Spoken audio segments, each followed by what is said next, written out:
Oh. Hello, welcome to Finland Tony. Today we're going to talk about the Kia e-niro.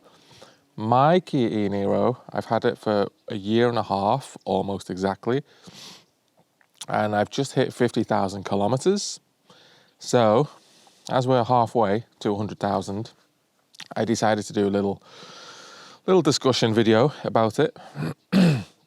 Let's just get straight into it. Have I had any problems with the Kia e-niro? Zero. I've had zero problems. In the first week, there was that slight issue with the charger, the AC charger. It was supposed to be 11 kilowatt three-phase, which it was for a couple times, and then it dropped to 7. But it's just some issue with the software and a relay, so that was fixed in the first week. Since then, you know, in a year and a half of driving, zero problems. Zero software, infotainment, hardware, just absolutely zero problems at all. It's been the most reliable car I've ever had by a long way, and I'm absolutely delighted with it. Since I've had it, all these nice fancy EVs have come to the market, like the Kia EV6, the Ioniq 5.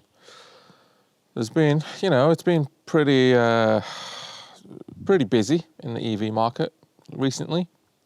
A lot of cool cars coming, a lot of people placing orders for all these new models. Long lead times, a lot of frustrated people waiting for cars, but this is the situation we're in now. You know, the world has changed. There's a war going on that's disrupting all kinds of supplies. There's the chip shortage. There's COVID-19 that's still out there, you know.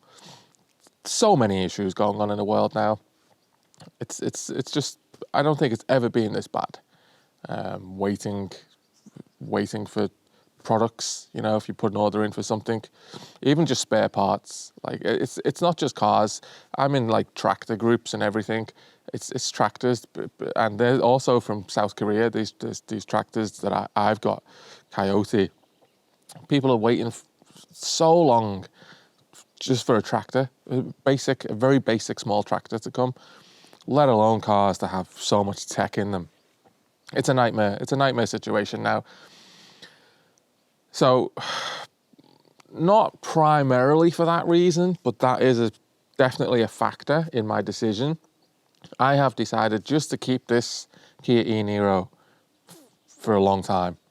I don't want to exacerbate the problem of ordering a brand new car that needs raw materials from Ukraine or Russia or chips from China.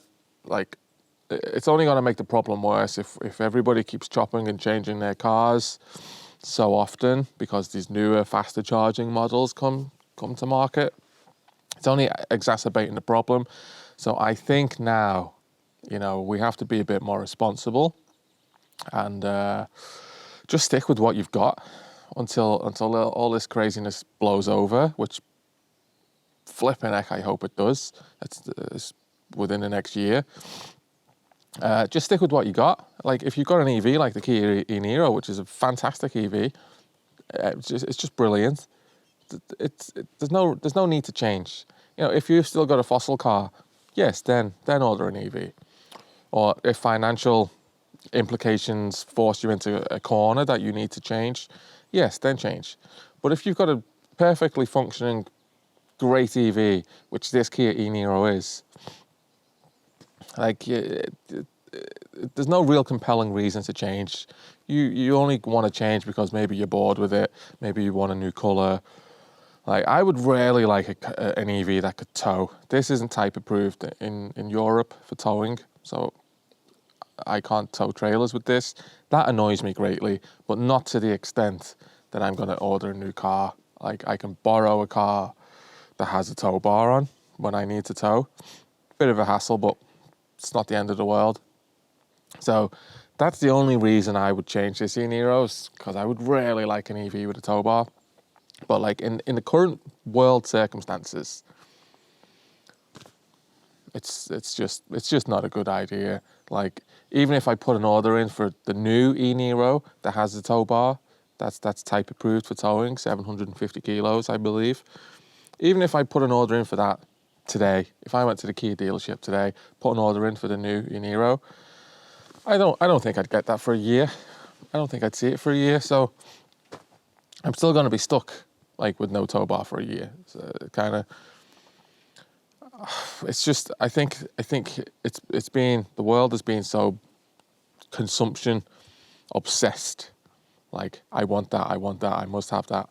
For so long, it's become the norm just to swap and change. But I think now we just have to sort of sit tight, stick with what you've got, just consolidate, you know? Like, I'd like new motorbikes, I'd like new boats. Of course, everybody likes new things and the excitement that comes with that. But at this moment in time, I'm sticking with my e-niro, sticking with my motorbikes, sticking with my boat's 40 years old. My retro boat. I call it retro. It's just because I'm a bit poor and I can't afford a better boat. So I'm just consolidating. I'm just sticking with everything I've got. Everything I've got is good. It functions well. It's reliable. It made me very happy when I first got it, but you know, that sort of diminishes with time. You're like, I want something new. Let's everybody just chill and stick with what we got for now. Besides which, this car's incredible. I'm absolutely delighted with this Kia e-niro.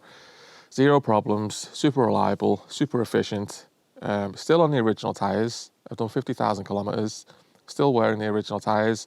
Yes, I changed the wheels, you know, for winter and summer. Well, I'll still get another year out of these summer tyres. Winter tyres will last for years. They barely get worn out.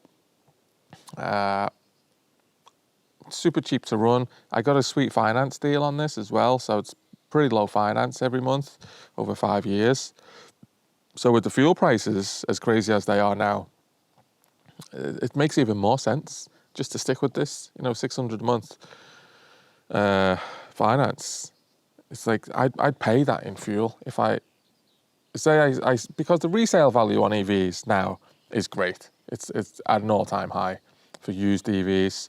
So I could cash in on this and I'd make a decent profit on it. But as a stopgap, I'd probably have to get a fossil car, and at €2.30 a litre, and in Lapland it's €2.50. It's €2.50 a litre of fuel. That's 600 a month finance. It looks good compared to those fuel prices. It looked good anyway when the fuel prices weren't so crazy, but now it's like no brainer to stick with EV now. So yeah, I'm absolutely delighted with this car. Not going to change, even though all these fancy new EVs have come to market. It's like, you know, they're not turning my head. A few years ago, I'd have been like, I want. But now I'm like, no, this is just a very sensible car. And that's what I want right now. In these crazy times, I want dependency, sensible, like very cheap to run, very cheap finance. It's brilliant. It's an absolutely brilliant car. I would even go as far to say it's a great Grand Tourer, right? I know it's not a Grand Tourer car. It's just like a family estate, basically. But I do these 1,300 kilometer drives, the entire length of Finland, very often in this. Which is why it's got such high mileage. 50,000 kilometers in a year and a half. That's like, yeah, that's pretty high. It does it excellently. Like, I just set cruise control to like 120, 130. The adaptive cruise is excellent in it, just really excellent. And it's just great at long distance, short distance, even just going to the local shop, it'll do like 13 kilowatt hours per 100 consumption. It's insane. It's insanely good. So it's good in the local area. It's good on medium range drives. It's good on long distance drives. It's good on high speed drives. Handles good. The traction in winter's pretty good. It's not excellent, but it's good enough. Cargo space is good, and it's like, it looks like a reasonably big car, but the consumption is that of a small car. Like, I don't know how they done it. It's just brilliant. It's absolutely brilliant. And I've got like loads of solar on my house. I make, on a sunny day now, I can make like 50 kilowatt hours. And my house is only using like 7. So I've got like 40 kilowatt hours spare. So I can charge this for free. So energy usage doesn't concern me too much. Even now with the Ukraine war going on and all the like, I know in the UK there's a real energy crisis in the UK. Everybody uses gas there, like this gas central heating, like gas cookers, gas hobs. Like it's so dependent on gas in the UK. It's crazy how it's 2022 and it's got to that point. Didn't anybody think, like, this is a finite resource, maybe we should wean ourselves off it? Didn't happen. It's like people just took it for granted that gas is there forever, and they didn't really care about the supply aspect. Finland's not like that. Like, you may have read in the papers, Russia's turning off the gas to Finland. Nobody has gas here. Like, no. I think that maybe around Helsinki there might be a few gas things, but like, I don't know anybody who has gas. There's no gas pipelines. Even if you wanted gas, there's no gas pipelines. It's like, nobody has gas. So that energy crisis isn't affecting us. Most of the electricity produced in Finland is from nuclear. There's a few nuclear sites and a new one coming online, if it hasn't already. So domestic energy production is super strong in Finland. So there's been no energy crisis here. Very stable. We don't import. Well, we import a bit from Sweden, but we don't import much power from anywhere. Very, very independent. So like, the energy doesn't concern us too much, especially in the summer. There's a lot of renewables here, and there's a lot of hydro here, a lot of rivers with hydroelectric dams on. So a lot of renewables coming into Finland, and has been for quite a while. A lot of the solar farms popping up now. When I do my long drives north to south and vice versa, I'm seeing these massive solar farms that are appearing. But there's this one near Tampere. It's a landfill site, just a huge big rubbish dump that obviously you can't build on that. And they've put a solar farm right on the top of it. It's an excellent use of land that can't be used for anything else. And they've put this massive solar farm on it. It's brilliant, it's great. So yeah, we're not suffering with there's no energy crisis here. So even though I don't really have to worry about energy, it's very nice that the Kia doesn't really use much. That's just a nice aspect of it. What else? Yeah, it doesn't need a service. I've not even put it in its first service yet. 50,000 kilometers. I know it should have had one by now. I know it should have been in for one, but it doesn't need one. I change the wheels myself. I inspect the brakes. Like, I'm a bit mechanically minded, so I can change like drive axles and CV joints and coil springs. I can do all that stuff on cars. Like, I'm pretty good. Not that good, but I can do stuff. So I look at this and I'm like, it absolutely does not need a service. I can guarantee you this car, even on 50,000 kilometers, does not need a service. Brakes are still like new. All the levels are good. The coolant could do with being topped up a little bit, but that was like that when it came in the first week. It was on the minimum, but it hasn't budged since. That could do with topping up. The cabin air filter, that's still blowing like crazy strong, so that doesn't need changing. And that's what it is. On the first service, it's brake fluid and the cabin air filter. That doesn't need it. Doesn't need it. But for the warranty, I'm going to put it in for the service anyway.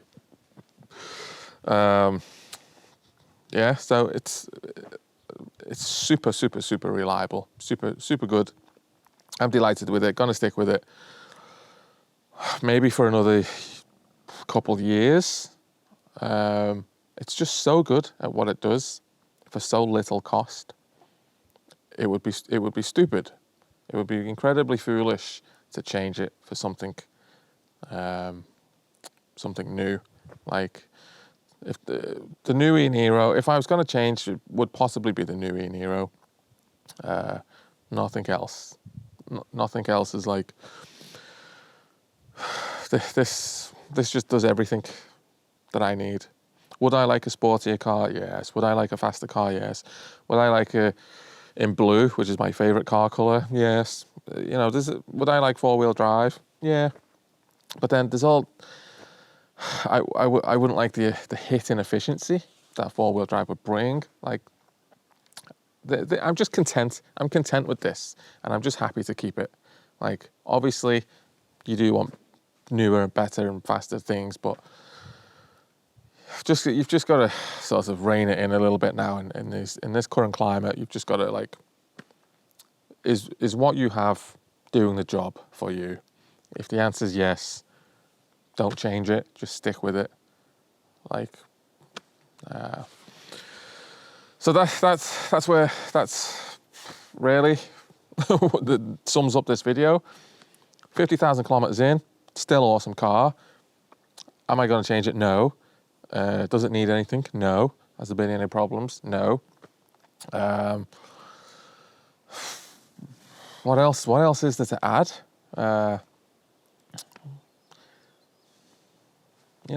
It's just, it is what it is. Let's hope the world gets back to normal soon.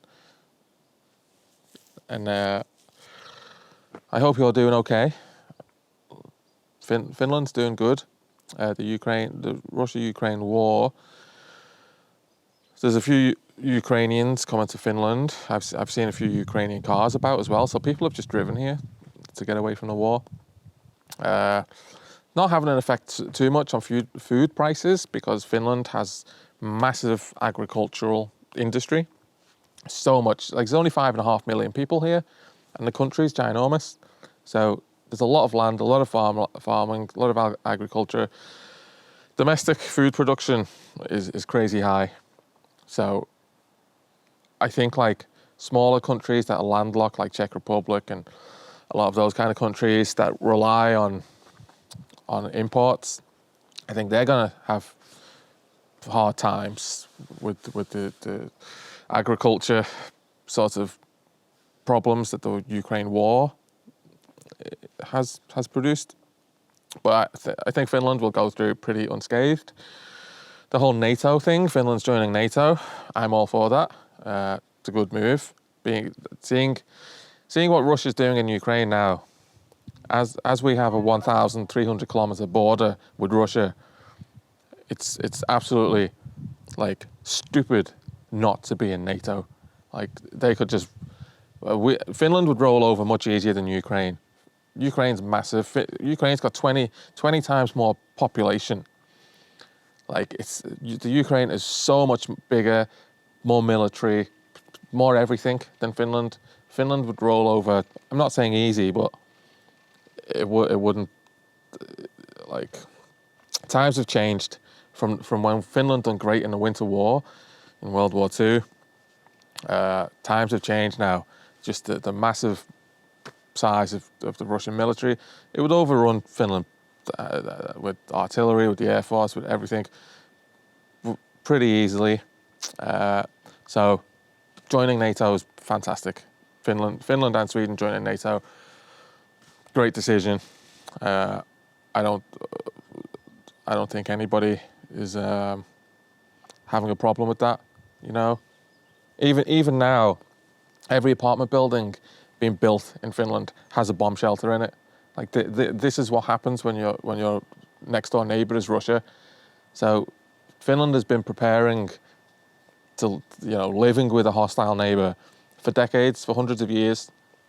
So there is a lot of cool infrastructure. All the military bases are in caves. There is a lot of cool infrastructure in place in case it ever kicked off with Russia. but let's hope it never does. And being part of NATO is just like, that's awesome. That is a deterrent. As Vladimir Putin, he's just lost his mind. He's just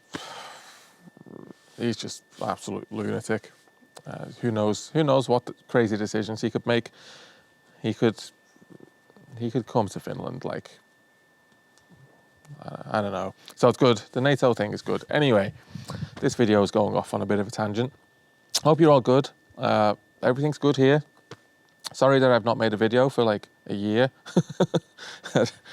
I'm not a YouTuber. I'm just a normal dude, and I very much struggle to make time to make videos. If you want to see more videos, like, tell me. It'll motivate me to make more. I've got a big solar project that I'm gonna do. I might make a video on that. Yeah, I think I will. Anyway, thanks for watching. Bye-bye.